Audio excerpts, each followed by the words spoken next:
시장의 흐름이 의도대로 가는 걸까? 이건 참 재밌어요. 6월 달에 CPI 쇼크가 나가지고 하락을 했죠.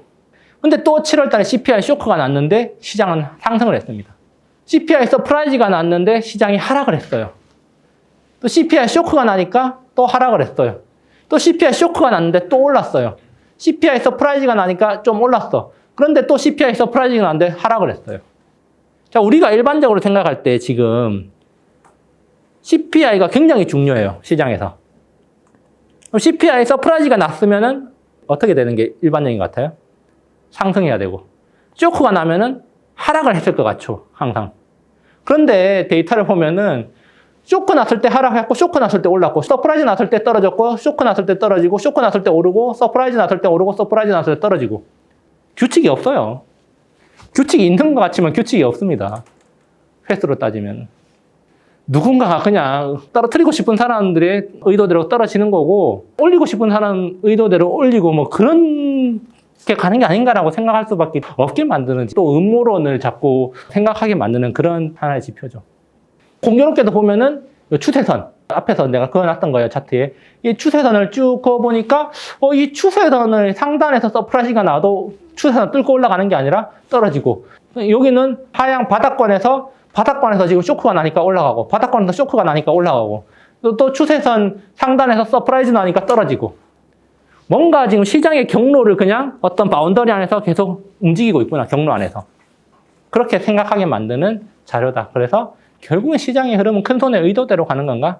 그러면 큰 흐름에서, 그렇기 때문에 저는 한편으로는 시스템 위기가 없다면은 큰 흐름에서 결국에는 기술적으로 그렇게 바닥을 타진하고 또 다시 올리고 그렇게 가는 게 아닐까. 근데 큰 손들이 만약에 이번에는 지난 10년 동안의 거품을 없애야겠어라고 한다면 시스템 위기를 진짜 만들어 버릴 수도 있겠구나. 지금 차트나 여러 가지 그런 거 봤을 때 사실 차트를 보면은 우리나라 지수도 그렇고 미국 나스닥 지수도 그렇고 이미 지난 2년 동안의 상승분을 다 반납했습니다. 대부분의 종목들도 2년간의 상승분을 다 반납한 게 많아요. 일부 이제 주도주들을 제외하고. 그러니까 지금 시장은 지난 2년 동안의 팬데믹 거품은 다 꺼졌다고 저는 생각해요. 다 꺼졌고 이제 팬데믹 거품만을 생각한다면 이미 바닥은 맞아요. 그런데 그래서 제가 생각하는 거는 과연 이 큰 손들이 팬데믹 거품을 끝낸 걸로 만족하고 시장을 이제 서서히 다시 올릴 것인가? 아니면은 지난 10년 동안의 돈풀기로 인해 가지고 올라왔던 거품, 생겨났던 거품을 어느 정도 제거하고 갈 것인가의 그 차이라고 봅니다. 그래서 만약에 10년 동안의 거품을 제거해야겠다고 생각하고 패드가 진짜 미친 척하고 그런 것들을 없애야겠다고 생각한다면은 아마 시스템 위기가 올 수도 있다. 그렇지만 거기까지 가는 거는 좀 오바고 그래도 경제가 꾸준히 우상향하고 그냥 적당히 거품을 만들면서 사회가 발전하도록 하는 거라면은 시스템 위기는 이번에 오지 않고 다시 한번 상승을 만들어낼 수가 있다. 저는 이제 그렇게 보기 때문에. 그래서 사실 기본 가정은 시스템 위기가 없는 거고 시스템 위기가 올 가능성에 대해서는 아까 전에 부동산 쪽이나 이제 암호화폐 그쪽에서 이야기를 했기 때문에 그런 거를 좀 주시를 하자. 그런 생각입니다.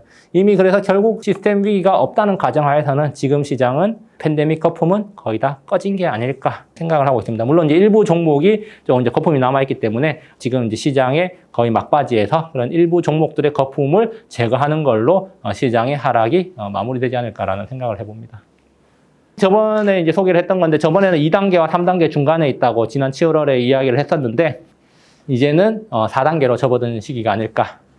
그래서 이제 데이터 악화되긴 하지만 시장이 안정화되기 시작하고 중앙은행이 지금 덜 매파적이 되고 이제 새로운 주도주가 부상하기 시작을 하면서 우리가 주목을 해야 되지 않을까 이런 생각을 해봅니다. 지금은 4단계의 시기다 이렇게 생각을 해보고요.